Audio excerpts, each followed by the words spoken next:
Today, we're looking at the value proposition canvas. I'm going through the process that we take our clients through, and I'm sharing that with you for free. And my hope is that I condense all of the learnings that took me years to build so you can just hit the ground running. I have nothing to sell you here. This is an exercise, community building and market-driven product development. I want to hear from those of you who actually use these tools, how you're using them, and better inform the way we use them ourselves.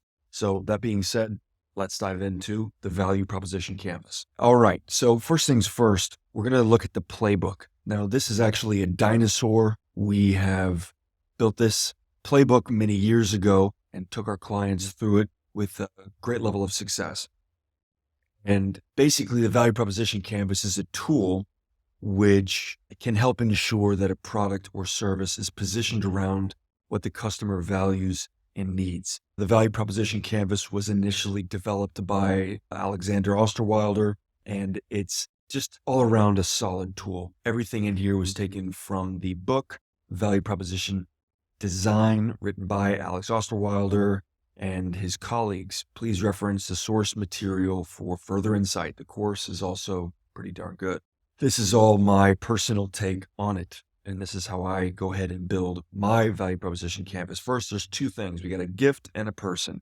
The gift is the value map, describes the features of a specific value proposition, and the customer profile is the person. We've got three pieces in here as well. Let's dive into that. So the three pieces on the value proposition: gain creators, products and services, and pain relievers. The three pieces here for the customer: gains, pains, and customer jobs. This one is a little bit ambiguous if you haven't seen this language before. Customer jobs describes what a customer is trying to get done in their work and in their lives in their own words. That can be a little tricky in my experience to get right, certainly if you're working on your own. Let's see. The ideal is to find an alignment, a fit between these two. All right. Just going to break this one down. There's basically four types of jobs: functional, social, emotional, and supporting jobs. Now, there's a bunch of trigger questions you can ask yourself to get into this headspace. You can pause the video and do that on your own if you'd like. If you want this playbook, just go ahead and let me know, and we'll see what we can do for you.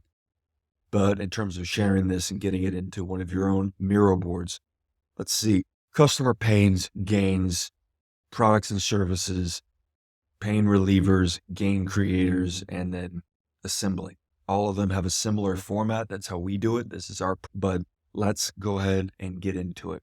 Now, frankly, very few people have the time to run through that, even with a facilitator, even with someone who does a lot of the pre-work to understand your business.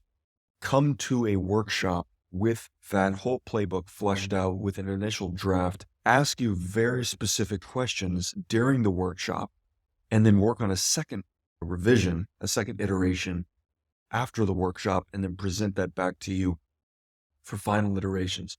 Most business owners that have successful operations don't have the time for that sort of thing, and many times they don't see the value in that sort of strategic collateral, as they have difficulty making the connection as to how it translates into reality, how it translates into implementing growth and implementing enhanced systems that yield better growth in the business. In other words, what is the direct correlation between taking time away from building a business to flesh out a one-page piece of paper, basically? My hope is that I can demonstrate there is a direct tie. If you want more details on this, you want a further breakdown, let me know. If you want your own venture map template, I've got one for free in the Miroverse. You can search it up. If you don't want to search, just click the link below. Tell me where to send the access to, give me your email, and join the community. All right. Thanks again for watching, and I'll see you in the next one.